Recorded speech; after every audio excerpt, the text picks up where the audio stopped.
भारतीय रेलवे ने train ticket बेचने के लिए नई व्यवस्था शुरू की है। शुक्रवार से देश के करीब 1,70,000 कॉमन सर्विस सेंटर्स यानी CSC पर रेल टिकट मिलने लगेंगे। लॉकडाउन की वजह से अभी तक लिमिटेड ट्रेनों के टिकट IRCTC के जरिए बुक हो रहे थे। रेलवे ने 15 जोड़ी स्पेशल ट्रेनों के अलावा 100 जोड़ी ट्रेनें और शुरू की हैं, जिनके टिकट CSC से खरीदे जा सकेंगे। CSC अब डिजिटल इंडिया के तहत एक मिशन मोड वाला प्रोजेक्ट है। ये सरकारी योजनाओं, सेवाओं को ग्रामीण और दूर दराज के इलाकों में रहने वाले नागरिकों तक पहुंचाते हैं।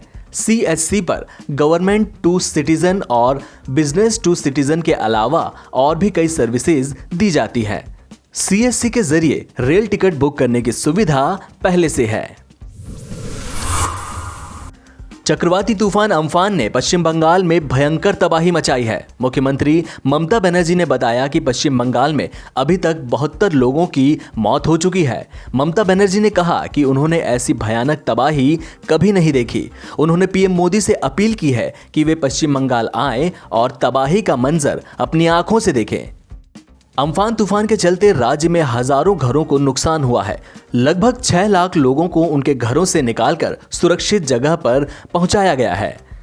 तूफान की वजह से जिन लोगों की मौत हुई है, उनके परिवारों को ममता बनर्जी ने 2.5 लाख रुपए का मुआवजा देने का ऐलान किया है।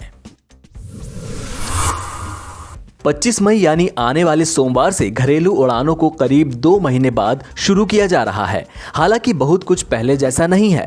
घरेलू उड़ानों के लिए जरूरी गाइडलाइंस और SOP पहले ही जारी किया जा चुके हैं। एविएशन मंत्री हरदीप पुरी ने बताया कि सबकी सहमति से हम 25 मई से कैलिब्रेटेड तरीके से उड़ानों का संचालन शुरू करेंगे। गर्मियों के शेड्यूल 2020 के हिसाब से 1/3 कैपेसिटी के हिसाब से संचालन होगा। वहीं साप्ताहिक डिपार्चर 100 तक सीमित होगा। किराए को लेकर हरदीप पुरी ने कहा कि रूट्स को 7 सेक्शंस में बांटा गया है, उसी के आधार पर किराया लिया जाएगा। दिल्ली से मुंबई का किराया यात्रा के लिए मिनिमम 3,500 और मैक्सिमम 10,000 होगा, जो 90 मिनट से 120 मिनट की कैटेगरी में आती है।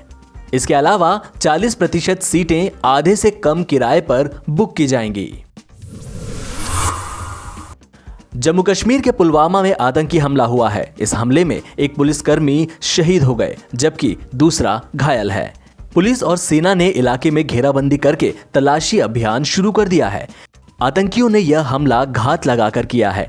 लॉकडाउन के चलते पुलवामा की शुरुआत में ही पुलिस और CRPF के जवानों का एक नाका लगाया गया था। यहां पर जवान मौजूद थे। बताया जा रहा है कि गुरुवार दोपहर को इस नाके पर आतंकवादियों ने ताबड़तोड़ फायरिंग शुरू कर दी। अचानक हुए इस हमले से जब तक सेना और पुलिस के जवान कुछ समझते, तब तक जवानों को गोली लग चुकी थी।